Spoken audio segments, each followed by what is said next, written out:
In stark contrast to the theatrical, romanticized horror movies of the American studio system, acclaimed Danish director Carl Theodor Dreyer took a very different approach to the vampire subgenre. In this unlucky 13th episode, we enter the waking nightmare that is 1932's Vampyr.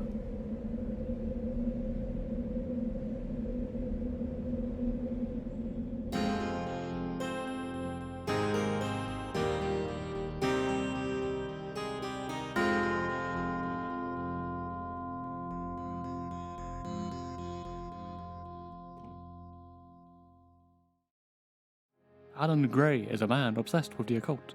He therefore makes the very wise decision to visit a secluded village at night, a village that had previously been ravaged by a suspicious plague, mind you. He rents a room at a local inn and wanders its strange halls, bumping into equally strange individuals. They speak sparsely and cryptically. Hier gibt es weder Kinder noch Hunde. As the creepy factor ramps up and deaths begin to occur, Alan learns the awful truth about this cursed village and the existence of blood-sucking vampires. The plot is bare bones by design, a simple tale on which to hang a perversively feverish atmosphere. It is during the quiet surreal scenes that Vampyr really excels. The film creeps at a snail's pace through what frequently feels like a bad dream caught on film. Much of the imagery is purposefully blurred, utilizing a soft focus, with the photography appearing overtly white and washed out. Like a dream, we are haunted by recurring imagery and inexplicable or unlikely events. Footage is reversed, shadows act of their own accord.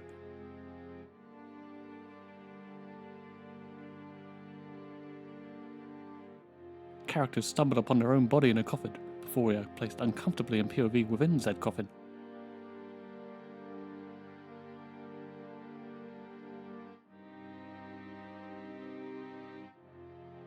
As you can see, the majority of the shots are in motion. There is a constant degree of movement in the camera work that creates an air of uneasiness to Vampyr from the off. And then, when the camera finally sits still, the unease only increases as we are stuck in place watching and waiting for something creepy to happen. Dreyer was a notable director at this stage in his career. He was fresh from The Passion of Joan of Arc, one of the most celebrated films of the 1920s, appearing in Sight and Sound's top 10 films a total of 5 times, which is no easy feat. Aware of such critical and commercial success, the pressures on Dreyer must have been daunting to say the least. Sadly, the pressures took their toll. Vampyr suffered a lengthy and troubled production, with Dreyer being unaccustomed to working with sound and different languages, and the film's release was delayed in favour of non-independent horrors. When it was finally released, it was met with boos and mockery from audiences and critics alike. When it premiered in the director's native Denmark, he could not even bring himself to attend. In Vienna, when audiences' demands for refunds were rejected, a riot literally sparked. In the end, the film was kicked to the curb, and Dreyer suffered a nervous breakdown.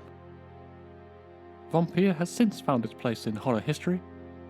The film does take its time and drags in the second act, as the wonderful imagery and camera work gives way to drawn-out exposition and familiar vampire tropes. This low point, however, is bookended by some fine surreal content that is worth any horror fan's time, with the climax involving what is personally one of my favourite deaths from the early days of cinema. A fittingly brutal way to end a haunting picture.